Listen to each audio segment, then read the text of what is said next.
जम्मू कश्मीर में मंगलवार को सुबह बड़ा सड़क हादसा हो गया। जम्मू श्रीनगर नेशनल हाईवे पर झज्जर कोटली इलाके के पास 75 तीर्थयात्रियों से भरी बस पुल से फिसलकर खाई में जा गिरी।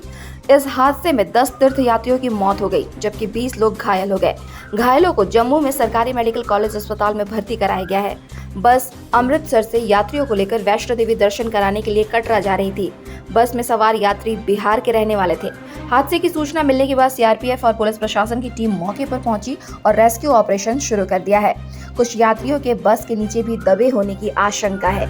राहत बचाव कार्य अभी भी जारी है। स्थानीय निवासी राहत बचाव कार्य में पुलिस की मदद कर रहे हैं। राहत बचाव कार्य पूरा होने के बाद ही मौत का सही आंकड़ा पता चल पाएगा।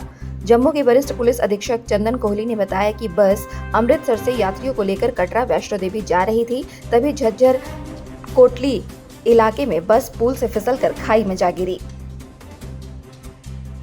सुबह पता चला कि यहाँ एक्सीडेंट हो गया है। टोल वाले यहाँ होते तो हमारे से कांटेक्ट में रहते फोन से, तुरंत हमारी गाड़ी क्यूआरटी भी पहुंची और हमारी पूरी टीम यहाँ आकर के तुरंत इनको रेस्क्यू किया गया। सीआरपीएफ भी थी, सिविल पुलिस की भी थी, सब भी थे। एचएसओ यहाँ झज्जर कोटरी वाले, इनकी पूरी टीम और हमारे साथ में थे सभी। फिर फटाफट से एम्बुलेंस, हाँ, पूरा एम्बुलेंस यहाँ टोल से एम्बुलेंस बुलाया। एम्बुलेंस के साथ इसको तुरंत घायलों को हॉस्पिटल भेजा गया और डेड बॉडी को भी अभी हॉस्पिटल पहुंचा दिया। इंजर्ड भी, हाँ, इंजर्ड को भी तुरंत सभी को निकाल दिया गया। अभी कुछ बचे हुए हो सकते हैं नीचे, तो इसको क्रेन बुला रहे हैं। बस को पलटी करेंगे नीचे शायद हो सकता है।